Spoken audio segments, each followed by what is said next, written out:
নমস্কার বন্ধুরা, রান্নার রেসিপি বাই অপর্ণার আমি অপর্ণা আমার চ্যানেলে সবাইকে স্বাগত। আজকে আমি সহজভাবে আলু পরোটার রেসিপি আপনাদের সঙ্গে শেয়ার করব। চলুন তাহলে দেখে নেওয়া যাক। প্রথমে আমি বেশ কিছুটা আলু আগেই খোসা অবস্থায় লবণ দিয়ে সেদ্ধ করে নিয়েছিলাম। আলুটা সেদ্ধ করার সময় একটু লবণ দিয়ে যদি সেদ্ধ করা হয়, খোসাগুলো কিন্তু ভালোভাবে ছাড়িয়ে নেওয়া যায়। আলুটাকে একটু ঠান্ডা করেই আমি খোসাগুলোকে ছাড়িয়ে নিচ্ছি। আমি যেহেতু আলুর মধ্যে একটু লবণ দিয়েছিলাম, দেখুন খোসাগুলো কত সুন্দরভাবে ছাড়িয়ে গেল। প্রত্যেকটা আলুকেই আমি এইভাবে খোসাটাকে ছাড়িয়ে নেব। সবগুলোর আলুরই আমি খোসা ছাড়িয়ে নিয়েছি।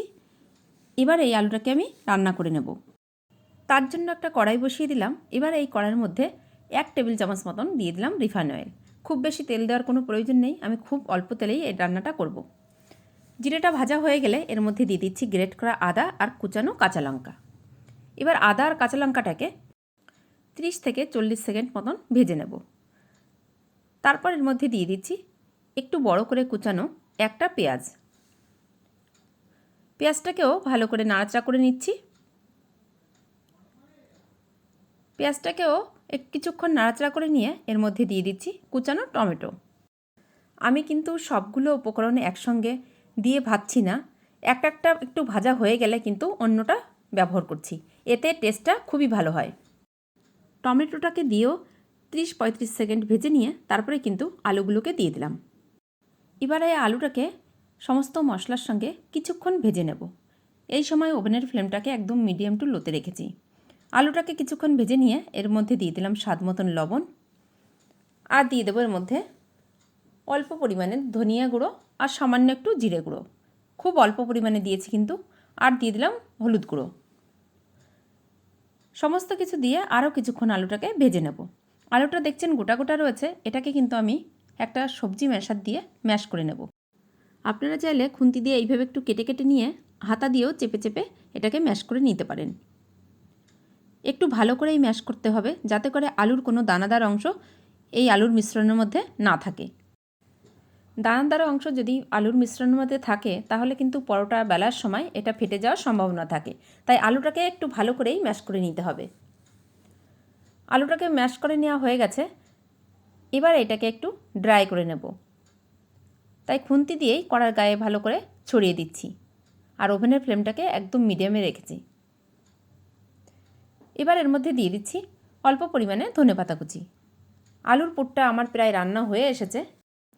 এই পর্যায়ে দিয়ে দিলাম 1 চামচ মতন চিনি।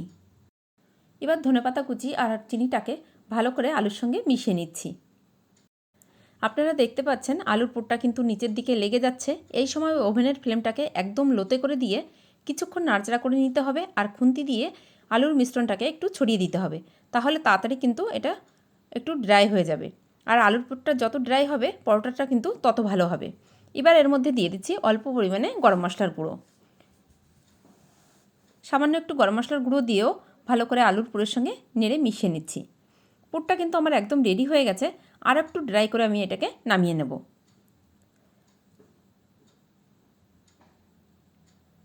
এবার একটা প্লেটের মধ্যে আমি আলুর পুরটাকে নামিয়ে একটু ছড়িয়ে ঠান্ডা হতে দেব। এদিকে একটা বাটি নিয়ে নিলাম। এই বাটির মধ্যে আমি দিয়ে দিচ্ছি 1.5 কাপ মতন আটা। আমি এই পরোটাটা আটা ময়দা মিশিয়ে তৈরি করব, তাই 1.5 কাপ আটা দিয়ে দিলাম, আর দিয়ে দেবো 1.5 কাপ মতন ময়দা। দিয়ে দিলাম স্বাদ মতন লবণ, আর দিয়ে দিচ্ছি 2 টেবিল চামচ মতন রিফাইন অয়েল, আর 2 চামচ মতন দিয়ে দিলাম চিনি। সমস্ত কিছু হাত দিয়ে ভালো করে ময়দার সঙ্গে মিশিয়ে নিয়ে তারপরে অল্প অল্প জল দিয়ে একটা ডো তৈরি করে নিতে হবে। যারা প্রতিনিয়ত রান্না করেন তারা তো জানেনই, যে বন্ধুরা নতুন তাদের উদ্দেশ্যে বলা। একসঙ্গে কিন্তু বেশি জল দিচ্ছি না, অল্প অল্প জল দিয়ে একটা শক্ত ডো আমি তৈরি করে নিচ্ছি। আমি এখানে আটা ময়দা মিশিয়ে তৈরি করছি, আপনারা চাইলে শুধু আটা বা শুধু ময়দা দিয়েও এই ডোটা তৈরি করে নিতে পারেন। এবার ডোটাকে ঢাকনা দিয়ে ঢেকে সাইডে আমি রেখে দেবো একটু রেস্টের জন্য। যে আলুর পুরটা আমি তৈরি করে রেখেছিলাম সেটাও কিন্তু ঠান্ডা হয়ে গেছে। এই আলুর পুরের থেকে আমি গোল গোল 5টা বল করে নিলাম। একদম সমান সাইজের 5টা বল তৈরি করে নিয়েছি। এবার এই ডোটাকে আবার একটু মেখে নিয়ে এই ডোটা থেকে আমি লেচি কেটে নেব। একটু বড় করেই লেচিটাকে কাটতে হবে। আমরা যেরকম রেগুলার রুটি তৈরি করি তার থেকে কিন্তু একটু বড় সাইজ করে লেচিগুলোকে কেটে নিতে হবে। যতটা আটা ময়দা আমি মেখেছিলাম তাতে কিন্তু আমার 5টা লেচি হয়েছে। এবার একটা একটা লেচি নিয়ে একটু গুঁড়ো ময়দা ছড়িয়ে নিয়ে এটাকে একটু আঙুল দিয়ে চেপে চেপে বাটির মতো তৈরি করে নেব। আপনারা চাইলে বেলেও এই কাজটা করতে পারেন। এবার যে বলগুলো তৈরি করে রেখেছিলাম আলুর, সেই বলটা একটা একটা করে দিয়ে হাত দিয়ে চেপে চেপে মুখটাকে বন্ধ করে দিতে হবে। একটু ভালো করেই মুখটাকে চেপে বন্ধ করতে হবে যাতে করে আলুর পুরটা বেরিয়ে না আসে। এই একইভাবে প্রত্যেকটা লেচির মধ্যে আলুর পুরের বলগুলোকে দিয়ে দেব আর মুখটাকে সেমভাবে আটকে দেব। আমার চ্যানেলে নতুন বন্ধু হলে চ্যানেলটাকে সাবস্ক্রাইব করার অনুরোধ রইল। পাশে থাকা বেল আইকনটিকেও ক্লিক করে দেবেন।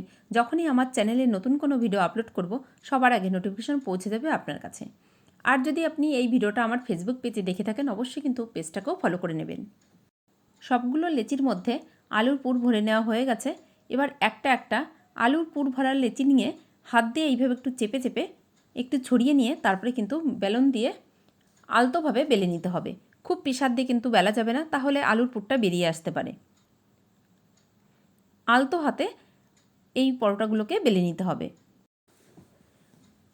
পরোটার মধ্যে যে আলুর পুরটা আছে এটা বেরিয়ে না আসার কারণ হচ্ছে আলুর পুরটাকে একটু শক্ত করে রান্না করতে হবে যাতে করে কোনো রকম জলের ভাব না থাকে, আর আলতোভাবে বেলতে হবে, তাহলে কিন্তু আলুর পুরটা বেরিয়ে আসার সম্ভাবনা একদমই থাকবে না। একইভাবে সবগুলো পরোটা আমি আলতোভাবেই বেলে নিচ্ছি।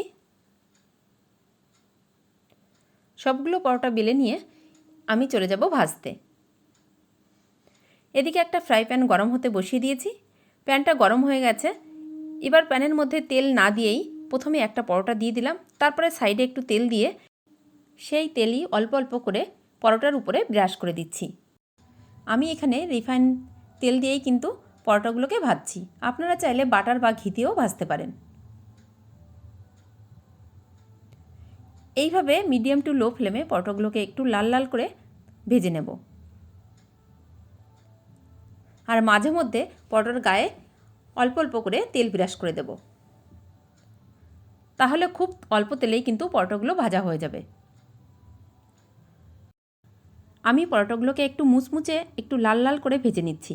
আপনারা চাইলে একটু নরম রেখে বা একটু সাদা রেখেও পরোটাগুলো ভেজে নিতে পারেন আপনাদের পছন্দ মতন। প্রত্যেকটা পরোটা একইভাবে আমি ভেজে নেব। আপনাদের কেমন লাগলো আমার এই আলু পরোটার রেসিপি অবশ্যই কিন্তু কমেন্ট করে জানাবেন। আর যদি ভালো লাগে আপনারাও এইভাবে তৈরি করে সকালের জলখাবারে পরোটাটাকে সার্ভ করতে পারেন। আশা করি আপনাদের সকলের খুব ভালো লাগবে। এইভাবে গরম গরম পরোটা তৈরি করলে এর সঙ্গে খাওয়ার জন্য কোনো রকম তরকারি বা ডালের দরকার নেই।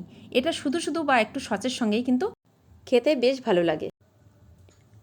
আজ তাহলে এই পর্যন্তই। অন্য কোনো দিন ফিরে আসবো অন্য কোনো রেসিপি নিয়ে। ভালো থাকবেন, সুস্থ থাকবেন, আর অবশ্যই আমার চ্যানেলের সঙ্গে থাকবেন চ্যানেলটাকে সাবস্ক্রাইব করে। প্রথম থেকে শেষ পর্যন্ত আমার এই আলু পরোটার রেসিপিটা দেখার জন্য আপনাদের সকলকে অনেক অনেক ধন্যবাদ।